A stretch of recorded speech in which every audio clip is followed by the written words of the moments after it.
Hi, this is Shelley. So did you watch the video, the one on how fabric's being made? There's two reasons I wanted you to watch that video. First, it's kind of cool to see how it's made and printed. But the big takeaway for this purpose is that fabric cannot be printed crooked. The designs won't line up and you'll end up with misprinted fabrics. What we buy at our local quilt shops are high quality fabrics, and yet they come off the bolts like this. They're not straight. Now, I don't know how many times I've walked past those cute little panels because they're printed crooked. They're printed crooked. I can't use this. They're printed crooked. I always thought you had to have straight a grain or a straight design. You couldn't have both. But now I'm going to show you how we can have both. We just need to get the panel back on grain the way it was printed. This first panel shows how this group of panels came off the bolt. It's off by about 1.5 1.25 inches, somewhere in there. Well, that's not too bad, and I've seen worse. It would make me crazy to try and work with this as it is. I want this straight when I put it in a quilt, so let's start the process. There are actually several ways to straighten out a panel. When I was looking for a panel to do this demonstration with, I couldn't find one. They were all hanging in the shop and they were all square. Every time I went to get one off the bolt, they were crooked. It finally dawned on us that since the samples were hanging on hangers, over time, gravity had straightened them out. That also works if you hang the panels on a wall and let the gravity do the work that way too. That's wonderful if you're the kind of person that plans ahead. I'm usually not. I usually don't have a whole lot of time to get a quilt with a panel ready for like a baby shower. So if you don't have the time to let the gravity do it for you, here's what I do.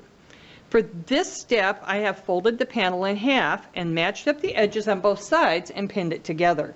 Now, the panel itself isn't real happy. It's all crooked and it wants to go back to that fold line that was on the bolt. But we're going to make this work and make it go back to being the way it's supposed to be. Now, I folded again and repinned on those straight lines along this edge and along this edge. I've tried to do these two strips together and they just get me in trouble. For me, it works better to do these in two separate steps.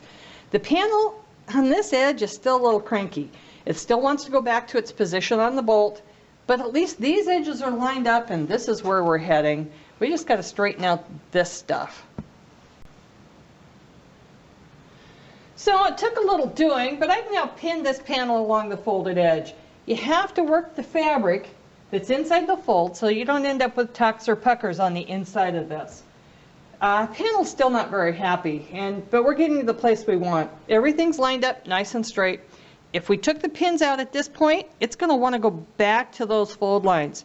So we're going to leave it here till we do the next step. On this panel, I've ironed this edge and removed the pins. I used a lot of steam. Steam relaxes the fibers, and when it cools, they stay right where we want them.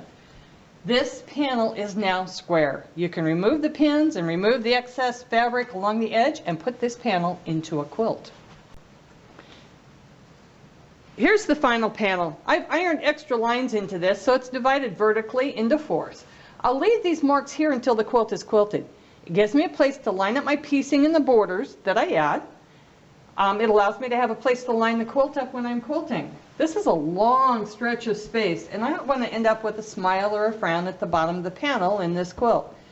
That's what we're trying to do, end up with a nice, straight, flat quilt. The lines allow for that. The quilt's now square.